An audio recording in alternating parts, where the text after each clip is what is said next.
Joe Blasco back here on MUA TV on the Who Is Show with BillCorso.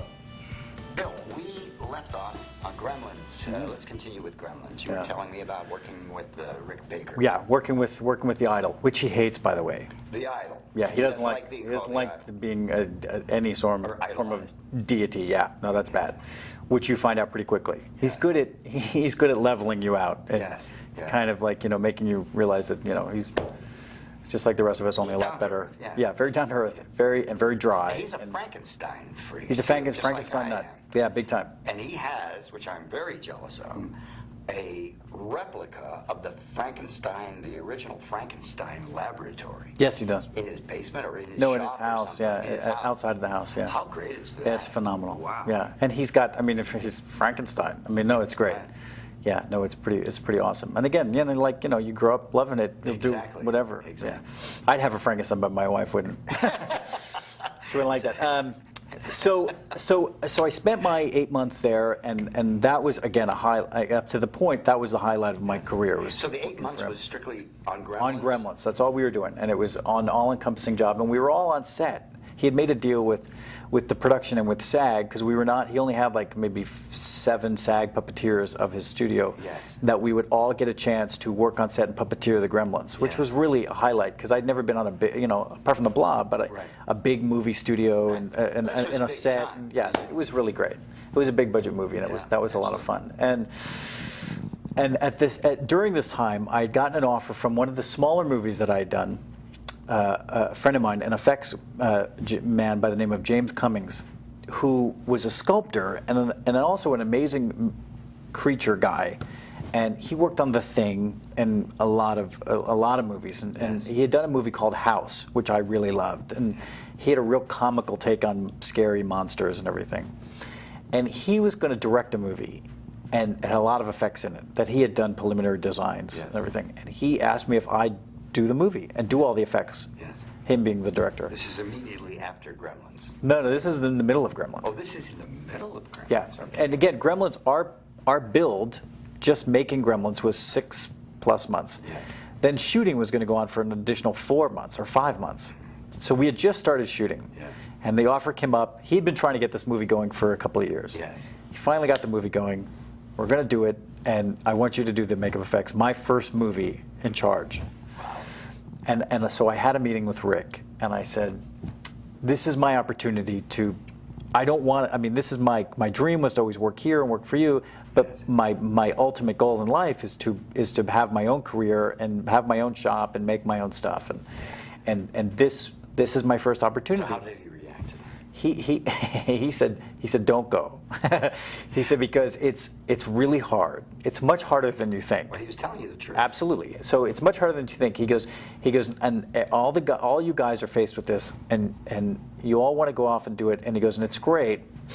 He goes, and you could easily. He goes, but there's a lot more to it. He goes, and then doing the art. And he goes, and if you love the art, the rest of it will bring you down. He goes, whereas here you can just create and have a great time and enjoy it, absolutely right. as opposed to getting bogged down with all the rest of it. And of course, like everybody, and which he knew was coming, I said, that you may be right. I have to learn that on my own. I have to go through it. Stumble and fall. Because everybody hits that road and takes it, differently, right. and some get over it and some don't. So I did. So he said, well, I goes, I'll never hire you again. And he goes, but I wish you luck. So again, very dry, very funny. So I said, okay, well, I have to do it. I honestly think that he told you that to just make you work even harder. Absolutely. But I feel that he would have hired you again. Oh, well, if you had gone back afterwards. Yes, and absolutely. Things had not worked out for you, with my tail between my legs. Yeah, I am sure. Yeah, I'm not that sure. He would have hired And he obviously, since I've worked for him plenty. So yes. yeah. So he did. So I did. Yeah, and I did go.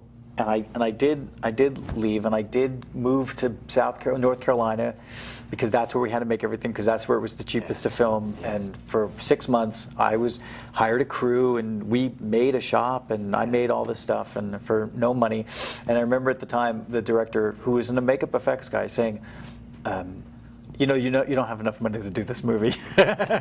He goes, so good luck, and every cliche about you know, the director being ruthless to your work and not shooting it properly and destroying it and everything. Well, I experienced, and the joke was, well, you're an effects guy. You know that, you know, you shouldn't, you know, break the door down with the mechanical monster in the first shot because you'll break it. But that's the way the schedule was. So, so we broke the mechanical monster. But I learned. So that was an amazing learning experience. I was there for 8 months, and I finished the show where most of my crew had quit, and I had the flu. I had like pneumonia, and I almost went crawling back to Rick and said, I never want to do another show on my own again, because it was as hard as it could be. It was really hard. Go right back.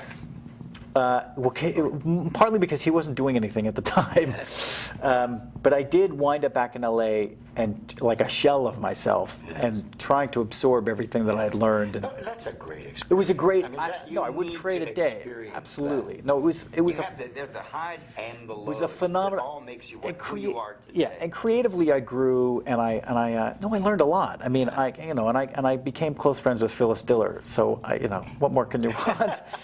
But Phyllis Diller was in the movie, and I turned her into a giant, a 12-foot tall killer Phyllis Diller monster, which I'll provide you with photos. Well, you got to see that. And her cute little poodle, which became a 12-foot tall killer poodle. So that was quite fun. A movie called The Boneyard. That was my first movie on my own.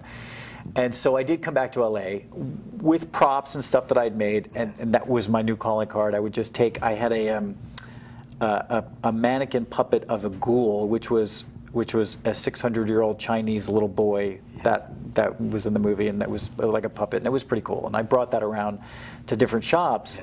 And at the time, again, I go back to Russell, who got me basically all my early work. He was working at Steve Johnson's. He had left Rick's, and now was working at Steve Johnson's, who was somebody else whose work I really admired, because he had done a movie called Fright Night, which I loved, and the work in that was phenomenal. And of course, at the time, of my top 5 movies of all time, Ghostbusters was one of the top, and he had done Ghostbusters. That was his first film? That was his first film on his own, because he had worked for Rick. And so I went out to dinner with them, and it wasn't a job interview. I just went. Russell's like, we're all going out to dinner, and Steve was there, and I remember not knowing Steve, admiring him, and him having a few drinks in him, and him not knowing me or any of my work, because at the time I had no work. I mean, I had no body of work. But I remember Steve throwing his arm around me and going, "Now this guy's great. This guy does amazing work." He goes, "Russell, you got to be as good as Bill," which was, again, poor Russell, because he doesn't know me at all. It's just sarcastic, dry, ribbing your guys who work for you.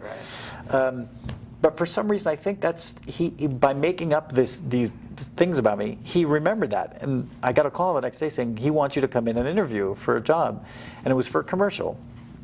And I went in and interviewed to do some sculpting for a day or two on this commercial, on these makeups. And that was literally the start of 8 years. What type of makeups? It was for a Super Bowl commercial. And it was a series of plastic people for Foster's beer. It was a campaign of plastic people. Yes.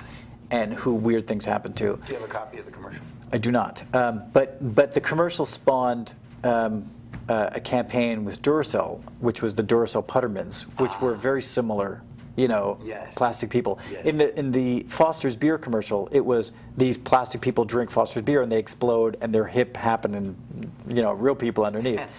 In the Duracell Puttermans, it was these battery people with big batteries on their backs, and they just were in funny little situations. And we employed the same kind of shtick. And I started working for Steve, and we got along great. His studio was a fun place to work.